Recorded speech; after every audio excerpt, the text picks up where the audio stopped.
It boggles my mind that I'm almost 88 and I can talk about it.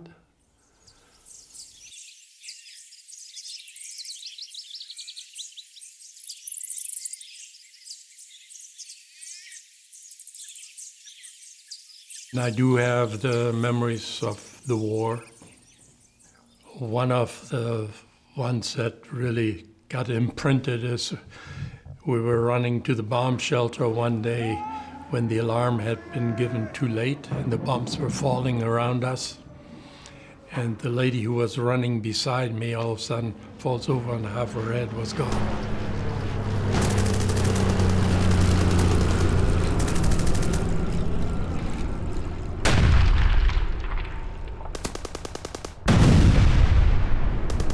Basically, the last day of the war, we were peppered by shells fired by tanks all night long. And the bomb shelter that I was in held about 3,000 people. The bomb shelter was cracked around the middle, and it had about a half-an-inch gap that you could see light through from a 500-pound bomb that we got hit by dead smack center. But fortunately, that's all that bomb did.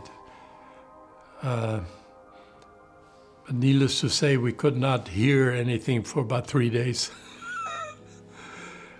Some of the lighter moments after the war, when they started repairing stuff, one of the things that they were doing is moving all the streetcars to a repair yard, and we would jump onto them and then jump off after a while and go back.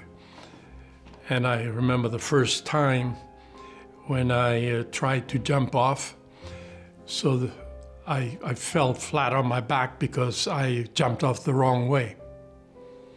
Never doing that again. It was kind of tough because in '42, when I turned 6, I was in school for a while, and then the bombing got so bad and the school building got damaged to the point where we couldn't go anymore. And it became an on and off thing. And then after we got bombed out, my dad sent my mom and my sister and I to his mother about 80 kilometers south of Bremen, to a place where there was really not much of to bomb out.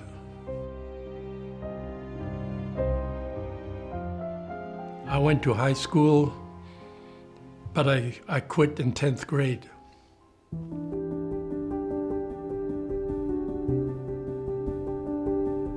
I got into the apprenticeship program at that particular company, I think partly through the help of my dad. My dad ran the apprenticeship program where he was supervising manager, so to speak. We were building ships up to 3,000 tons and everything that went onto the ships. It had been bombed out 95% at the end of the war. So when I started my apprenticeship 8 years after the war, they were back up to almost 100%. And then time came where my parents had to sign. Since I wasn't 21 yet, they still controlled me. He said, "No, you don't. You're not going. You're staying." And my mom was standing right beside us, and she turned to him and said, "What do you think he's going to do when he turns 21? So he looks at her, looks at me, not go. Simple as that. That was his go, do it.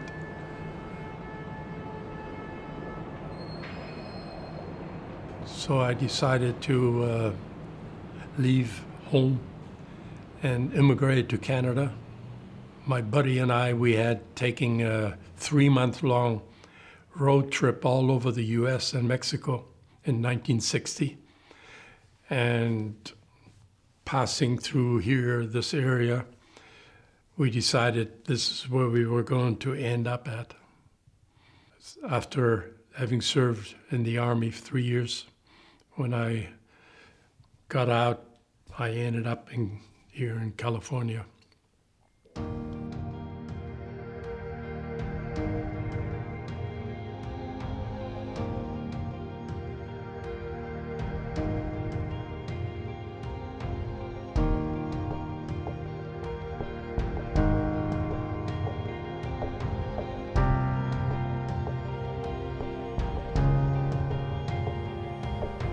To start with, in '82, I did some side jobs.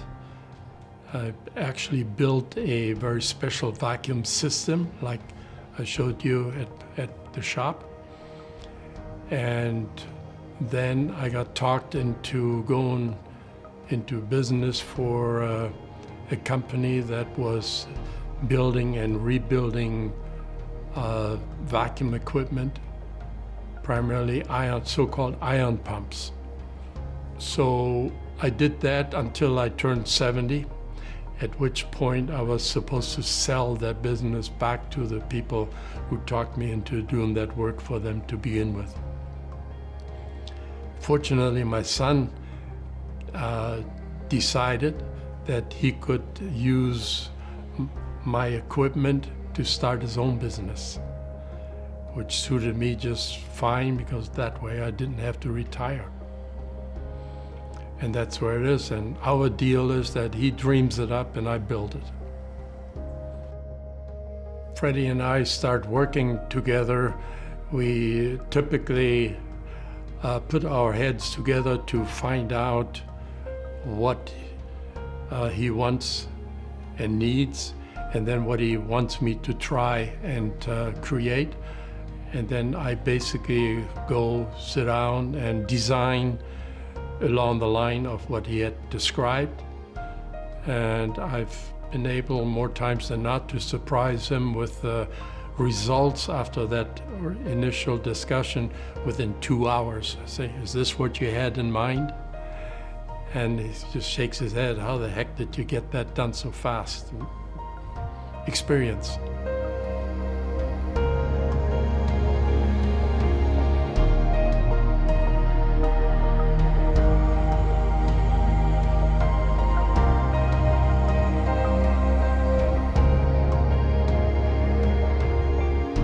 Jan was her brother, and she was Herta. And the way we kind of got close in those days is after I came back to visit from Canada after 3 years, she had appeared all of a sudden. And her brother and his girlfriend at the time wanted to go to a New Year's dance in our main cathedral. I asked his sister then, and she went along. Then we kind of re-met when I was sent back to Germany in '60. This was '59, and in '62 I reappeared, and she had grown a little more, and we started going out.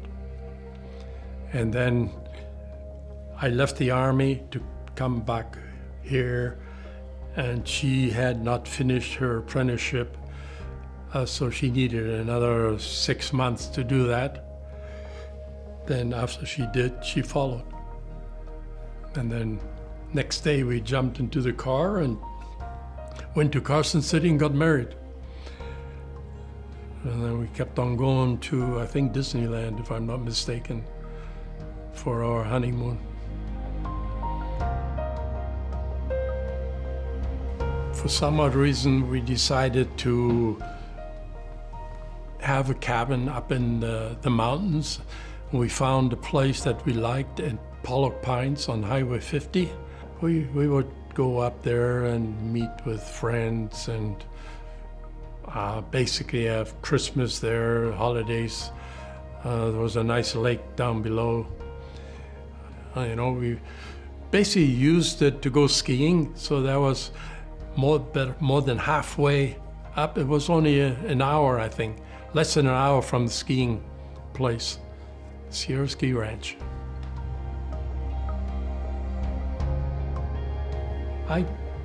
we, my wife, my ex included, we tried to raise our children so that they would be totally self-reliable at the appropriate age, sooner rather than later. So I think they became mature rather early. We did not smother them. One time they chased each other around a coffee table, and I think it was her fell over and hit her tooth on the coffee table, and naturally started crying. I totally ignored her. I inspected the table for damage, and that made her just shut up.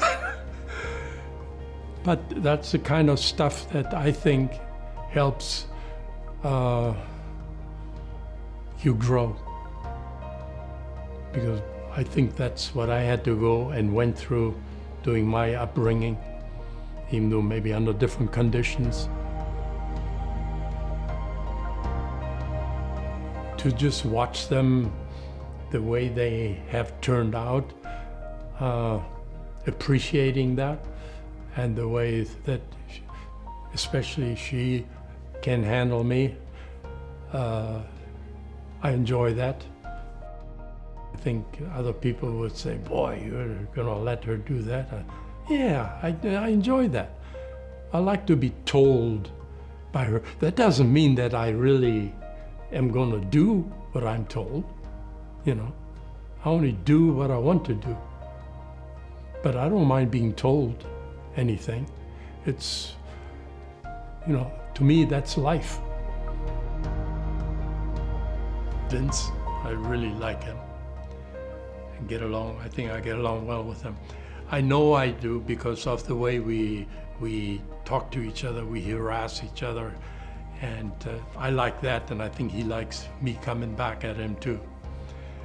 That's the thing I like. I don't mind throwing something at you if I know you can throw things back at me rather than maybe getting a little upset.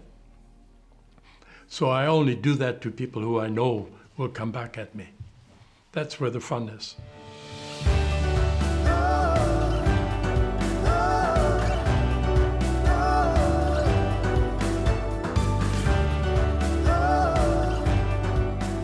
I really went to places I wanted to see all my life, like Machu Picchu, pyramids,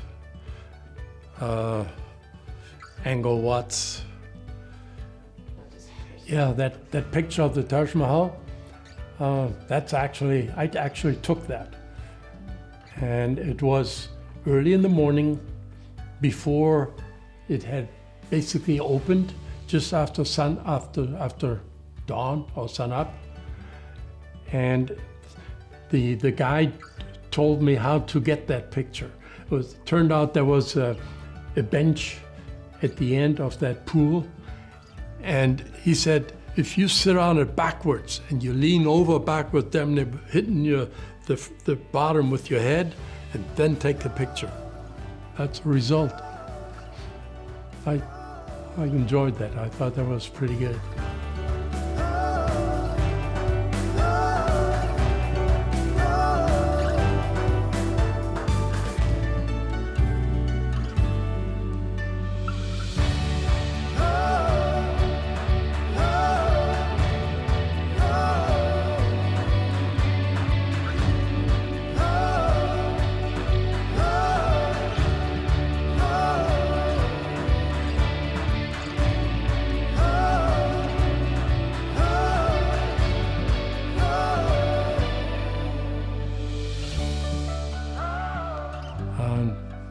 So that's the story of that.